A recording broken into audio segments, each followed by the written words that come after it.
Panyarring was the practice of seizing and holding persons until the repayment of debt or resolution of a dispute, which became a common activity along the Atlantic coast of Africa in the 18th and 19th centuries. The practice developed from pawnship, a common practice in West Africa where members of a family borrowing money would be pledged as collateral to the family providing credit until the repayment of the debt. Panyarring, though, is different from this practice as it involves the forced seizure of persons when a debt was not repaid. When the Atlantic slave trade came to be a prominent economic force along the Atlantic coast, panyarring became a means for securing additional persons to trade, disrupting the trade of rivals. In some instances of protecting members of a person's family from being taken in the slave trade, and a political and economic tool used by European forces. The practice was banned by a number of African kingdoms, notably by the Ashanti Empire in 1838. The British took a strong stance against panyarring when they established their administration on the coast and banned the practice in 1903. The prominence of the activity decreased and it has not been widely used in West Africa since that time. Origins. Pawnship was a common form of collateral in West Africa, which involved the pledge of a person to service to a person providing credit. Pawnship was related but distinct from slavery in that the arrangement could include limited, specific terms of services to be provided, and because kinship ties would protect the person from being sold into slavery. Pawnship was a common practice prior to European contact throughout West Africa, including amongst the Akan people, the Yu people, the Ga people, the Yoruba people, and the Edo people. Practice panyarring is a term used for man-stealing along the whole coast. Here it is used also for stealing anything else, and, by custom, every man has a right to seize of another, at any conveniency, so much as he can prove himself afterwards at that palaver court to have been defrauded by anybody in the same place he was cheated. If any of our ships of Liverpool or Bristol play tricks, the friends and relations never fail, with the first opportunity to revenge it. They panyar the boat's crew who trust themselves foolishly on shore, and now and then, by dissembling a friendship, have come on board, surprised and murdered a whole ship's company. John Atkins, Voyage to Guinea, Brazil, and the West Indies, 1737. In contrast to pawnship, panyarring involved the arbitrary seizure of persons in order to force repayment for a debt or to recoup the loss by selling the person into slavery.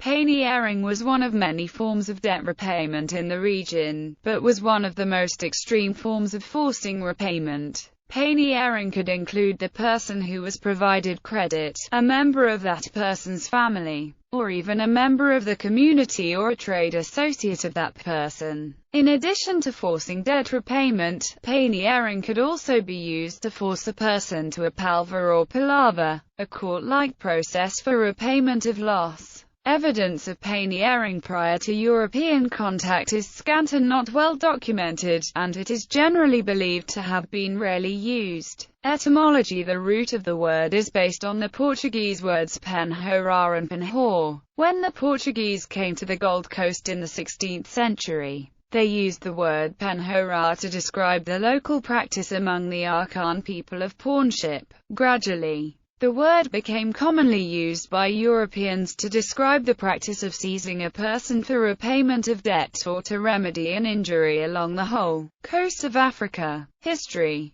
Panyarring became a large-scale activity in West Africa largely with the increase in the Atlantic slave trade. The lengthy trade networks from hundreds of miles inland to the coast required similarly complex forms of credit relationships, and pawnship was used extensively by both Africans and European traders. However, it had different system in structure in each different area along the Atlantic coast. Gold Coast. Along the Gold Coast, in present-day Ghana, panyarring became a tool used in the slave trade and in the contests between the Dutch, British, and other European powers for trade along the coast. Politically, in the 18th century, that area of Africa was populated by a number of fragmented Akan polities without an organized central power. With the increase of slave trading, panyarring became a means of seizing persons, sometimes regardless of whether there was a pre-existing loan agreement, and holding them hostage, selling them into slavery, or simply seizing their goods. It also regulated relationships between the different communities by bringing persons to palaver courts for settlement in front of a judge. Panyarring became a means of securing people for sale into the Atlantic slave trade.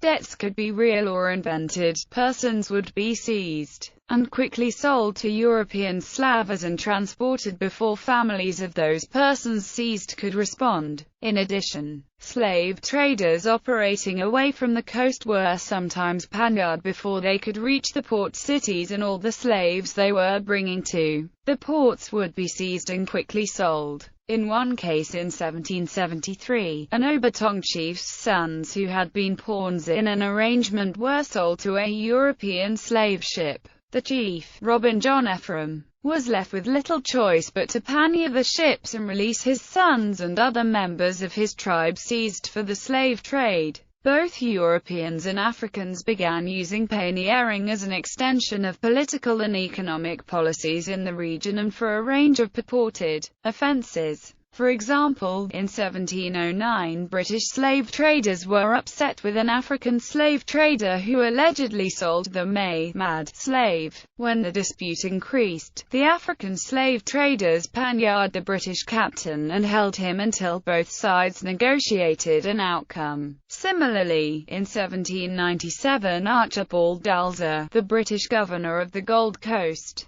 panyared a Fanti priest in Anomabo when members of the village had refused to repay debts to British officers because those officers had died. Dalzer held the priest at the Cape Coast Castle for a week until the chief of Anomabo agreed to repay the debts. Europeans would use panyarring in order to secure food or goods when it seemed opportune. One British commander noted that whenever the English wanted any goat, sheep, or chicken, they would simply go into the town and take the animal. The owner would then come to the British fort and be paid for the animal, not always at the fair market rate. The British and the Dutch incorporated panyarring into their competitive strategies with one another. African traders and merchants associated with the other power would be panyared in order to disrupt the trade or attempt to change the allegiance of the trader. For example, in 1688 in the port of Comenda, the Dutch panyared John Cabot,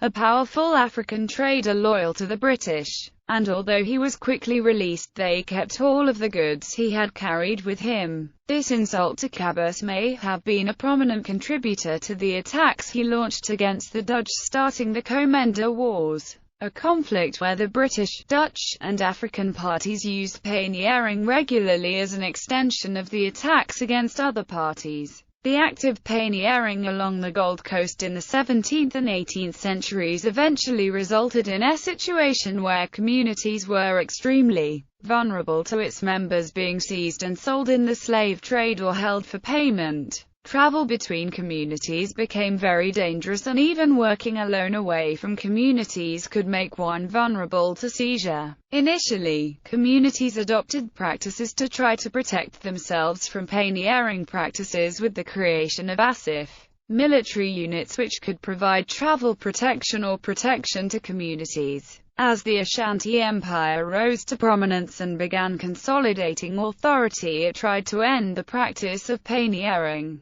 King Kwaku I Panin banned the practice of panyarring around 1838. This prohibition required use of the military and administrative function of the Ashanti, and was continued until 1883, until the overthrow of Mensa Bonsu and chaos which followed. Panyarring then became an active means of securing repayment of debt and for political and economic ends again. In 1902, the British took over the Ashanti area and created the area of modern-day Ghana into a formal protectorate. One of the first achievements of the new administration was to end the practice of panyarring in the colony. They brought persons engaged in panyarring to court and punished them, resulting in a large-scale end of the practice by 1903. Yorubaland. Evidence of panyarring in Yorubaland, in present-day Nigeria, before the 1830s is fairly limited. European traders were threatened with panyarring on occasions when disputes arose, but it did not reach the level it did along the Gold Coast. In the mid-19th century, however, documentation shows a number of examples of panyarring occurring as a form of political struggle between the various tribes.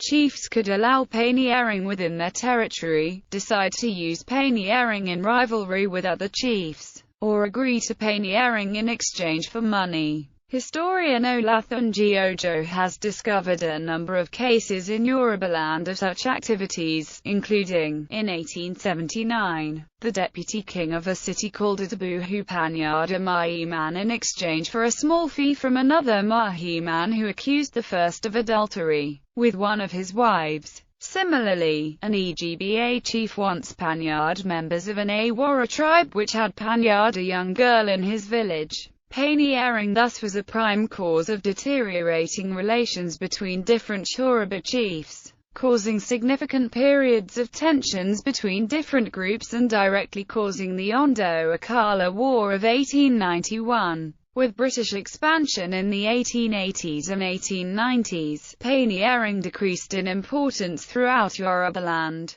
Dahomey. The Kingdom of Dahomey, along the coast in present-day Benin, took over the kingdoms of Alade and Wida in the 1720s and established control over part of the Atlantic coast and became one of the main participants in the slave trade. Alade and Wida had been prominent users of panyarring for much of their contact with Europeans. The king of Alade, toward the end of the 17th century, was recorded as threatening local traders who were in default on loans that all their wives would be taken. Similarly, Wida was known for being particularly hard on debtors because it allowed panyarring of persons or goods whenever loans were not paid. Pg. 75. Dahomey had banned the practice of panyarring in the early 17th century under King Hueg-Badger, requiring that all debt disputes be handled in royal courts. When Dahomey conquered Alade and Wida, the practice was banned. Although the kingdom was known for its militarism and slave raids, Dahomey did not use panyarring and the practice was not prominent along what was known as the Slave Coast in the 18th and 19th centuries. Elsewhere, panyarring has been described in some form during the 18th and 19th centuries from present-day Sierra Leone to Angola along the coast of Africa. Other than the Gold Coast or Yorubaland, panyarring never reached significant levels. Lovejoy and Richardson claim that the prevalence of panyarring is largely related to the structure and ability for debt repayment through authorized channels. When credit and debt relationships lack structure, pawnship and panyarring became prominent. However, panyarring did still affect trade relationships throughout the coast at a number of points. The most prominent was the Bimbia affair. In 1788, a British trader bought 30 persons held in pawnship in Bimbia, in present-day Cameroon, for transport to the Americas. Among those included were the sons and daughters of the king of Bimbia who gathered significant slaves and ivory to pay for their release. But the British captain would not release them and sailed away. As a result, the locals panyarded 2 other British ships in retaliation until a Dutch ship captured the British ship and returned to Bimbia with the persons held on the ship. Throughout the coast, Europeans and Africans participated in panyarring more rarely until it became non-existent in the early 20th century.